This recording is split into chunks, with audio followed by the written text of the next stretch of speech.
अस्सलामुअलैकुम दोस्तों, एक बार फिर लिटरेचर मास्टर में आप लोग का वेलकम। फ्रैंकेनस्टाइन बाय मैरी शेले को आज हम डिस्कस करेंगे।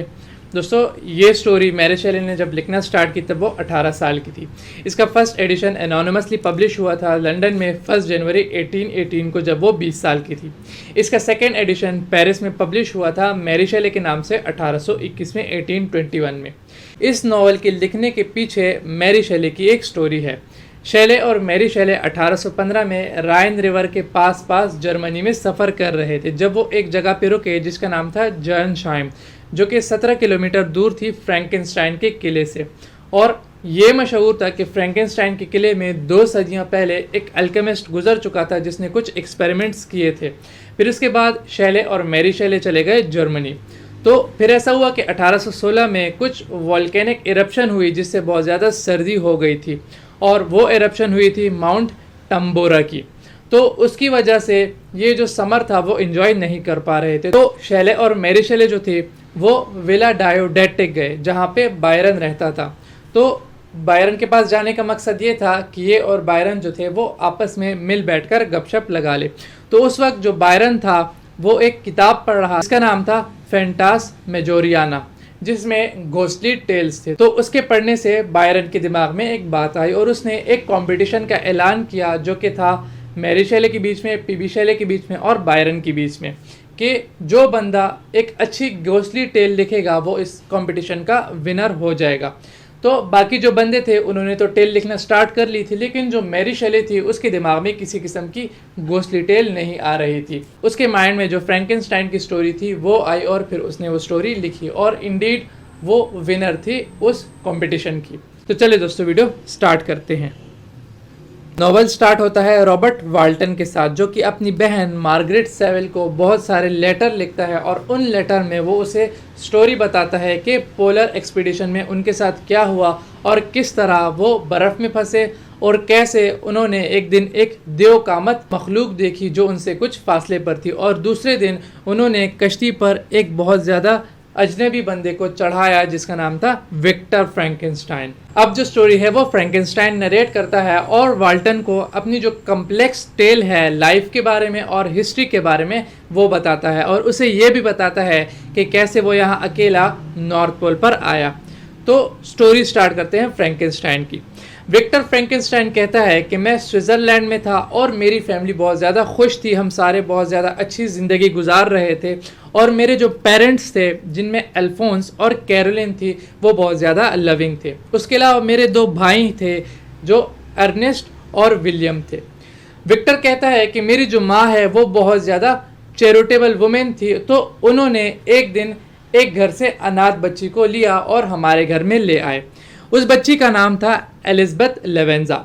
एलिज़ाबेथ लेवेंजा जो थी वो बहुत ज़्यादा प्यारी थी और विक्टर और उसके बीच में बहुत ज़्यादा अच्छा ताल्लुक बन गया। विक्टर को वो पसंद आ गई। उसके अलावा विक्टर जो था उसकी जो नेचर थी वो बहुत ज़्यादा अजीब थी, क्योंकि वो जो था साइंस के साथ बहुत ज़्यादा लगाव रखता था। विक्टर का जो दाखिला था वो जर्मनी के एक यूनिवर्सिटी में कर दिया गया, लेकिन एक बात ऐसी हुई कि जब वो यूनिवर्सिटी जा रहे थे तो उसके पहले उसकी जो मदर थी वो और जो एलिज़ाबेथ लेवेंजा थी वो बीमार पड़ गई, उन्हें स्कारलेट डिजीज़ हो गई, जिसकी वजह से जो विक्टर की मदर थी उसकी डेथ हो गई। और मरने से पहले उन्होंने ये विश जाहिर की कि मेरी आखिरी ख्वाहिश ये है कि विक्टर और एलिज़ाबेथ की एक दिन शादी कर दी जाए जब ये बड़े हो जाए। लेकिन उसके मरने के साथ विक्टर को बहुत ज़्यादा झटका लगा, वो बहुत ज़्यादा सदमे में चला गया।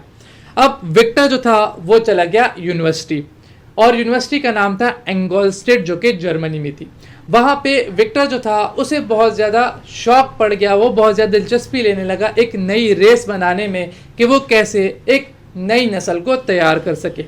इसके लिए उसने 2 साल बहुत ज़्यादा मेहनत की कि वो कैसे एक नई रेस को बना सके और उसे ज़िंदगी दे सके। अब इस टाइम के दौरान उसने अपनी जो फैमिली थी उसको बिल्कुल भी टाइम नहीं दिया, मतलब वो अपनी फैमिली से ना मिलता ना कुछ, और इसी में वो बीमार पड़ गया। विक्टर को यकीन था कि वो एक परफेक्ट बीइंग बना लेगा, लेकिन असल में उसका जो क्रिएचर था, जो मखलूक उसने बनाई थी वो बहुत ज़्यादा भद्दी और बहुत ज़्यादा गंदी थी, क्योंकि वो उसने बनाई थी लाश के टुकड़ों से जो उसने कब्रिस्तान और मुर्दा खानों से जमा किए थे। अब उसने मॉन्स्टर को तो बना लिया, लास्ट में विक्टर जो था वो कामयाब हो गया और उसने अपना जो मॉन्स्टर था उसको ज़िंदगी दे दी। लेकिन जब मॉन्स्टर बना तो वो बहुत ज़्यादा भद्दा और बहुत ज़्यादा गंदा दिखने वाला था, जिससे जो विक्टर था उसको अपनी गलती का एहसास हुआ कि मैंने बहुत बड़ी गलती कर ली। तो वो उसको वहाँ पर छोड़कर भाग गया डर के मारे। और विक्टर को लगता था कि जो मॉन्स्टर है ये खुद ब खुद मर जाएगा। अब विक्टर बहुत ज़्यादा बीमार हो गया था, तो उसकी तबीयत ख़राब थी। तो इसी में उसका दोस्त जिसका नाम हेनरी क्लैरवेल था, उसने उसकी मदद की और उसका ख्याल रखा जब तक कि वो ठीक ना हो गए। अब जब विक्टर की तबीयत थोड़ी ठीक हो गई तो ये दोनों इटली चले गए। जब वो इटली से वापस घर की तरफ आ रहे थे तो उन्हें एक बहुत ज़्यादा हौलनाक खबर मिली, और वो खबर ये थी कि जो यंगेस्ट फ्रैंकेनस्टाइन है यानी विलियम, उसको किसी ने बहुत ज़्यादा बेदर्दी से मार दिया है। तो जो ब्लेम था वो अब चला गया जस्टीन मॉरिट्स पर, जो कि इनके एक ट्रस्टेड फैमिली सर्वेंट थी। लेकिन जो विक्टर था उसने वहाँ पे जो क्राइम सीन था उसके करीब उस मॉन्स्टर को देख लिया जब एक दिन बहुत ज़्यादा बिजली कड़क रही थी। अब उसे जो ट्रुथ थी, जो असलियत थी, वो पता चल गई कि ये सब कुछ मॉन्स्टर ने किया था। अब उसने सोचा कि अगर मैं ये बात किसी को बताऊंगा तो कोई भी मेरी बात पर यकीन नहीं करेगा। जो जस्टीन थी उसके खिलाफ ट्रायल हुआ और उसे मार दिया गया। असल में बात ये हुई थी कि जस्टीन को विलियम पसंद था, तो उसका जो लॉकेट था वो जस्टीन के पास था। तो इससे लोगों को ये लगा कि जो जस्टीन है उसने विलियम को मारा है। तो इस तरह जस्टीन को सज़ा हुई और उसे मार दिया गया। अब जो विक्टर था उसे ये तो पता चल गया कि जस्टीन और विलियम जो थे वो इसके एम्बिशन के पहले विक्टिम थे। फिर जो विक्टर था वो बहुत ज़्यादा गिल्ट में चला गया और वो गया पहाड़ों के बीच में। अब वहाँ पे वो मिला मॉन्स्टर के साथ। आखिरकार वो जब मॉन्स्टर के साथ मिला तो वो बहुत ज़्यादा हैरान हो गया, क्योंकि मॉन्स्टर जो था वो बिल्कुल ज़िंदा था और उसके अलावा उसने लैंग्वेज भी सीख ली थी। तो अब मॉन्स्टर ने अपनी कहानी सुनाई कि कैसे उसने लैंग्वेज सीखी। तो उसने उसे बताया कि वो एक बिल्डिंग में रहता था जो कि डेलिसी फैमिली के बिल्कुल सामने थी, और उसने ये भी बताया कि उसने उनसे लैंग्वेज सीखी और उसके बदले वो उनके लिए छुपकर काम करता था। और उसने कुछ सब्जेक्ट्स भी सीखे जिनमें हिस्ट्री थी, ज्योग्राफी थी, रिलीजन थी और कल्चर थी।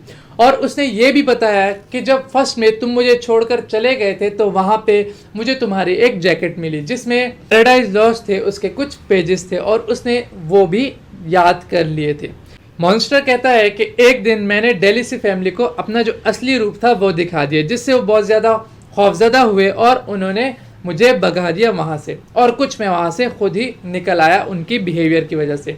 फिर कहता है बहुत सारे जो लोग थे वो मेरे साथ मिले और उन्होंने मुझे इसी तरह ट्रीट किया, जिससे मैं बिल्कुल अकेला और बिल्कुल तन्हा हो गया। मॉन्स्टर ने विक्टर से कहा कि मेरी जो सारी लोनलीनेस है उसके रिस्पॉन्सिबल तुम हो, तुमने मुझे बनाया है और तुम ही इस सारी चीज़ों के जिम्मेदार हो। तो जो मॉन्स्टर है वो विक्टर से कहता है कि अब तुम मेरे लिए एक फीमेल पार्टनर बनाओगे ताकि मैं उसके साथ अपनी ज़िंदगी गुजार सकूं। विक्टर जो था वो एग्री हो गया, क्योंकि वो अपनी फैमिली की ज़िंदगी बचाना चाहता था इसके रिवेंज से। तो उसने बगैर बताए एक सफ़र किया ब्रिटेन की तरफ हेनरी क्लैरवेल के साथ, और वहाँ पे वो दोनों अलग हो गए और ये गया ऑर्कनी आइलैंड्स, जहाँ से इसने अपना जो प्रॉमिस था उसके मुताबिक कुछ जो कॉर्प्स थे वो जमा किए ताकि ये जो मॉन्स्टर है वो बना सके।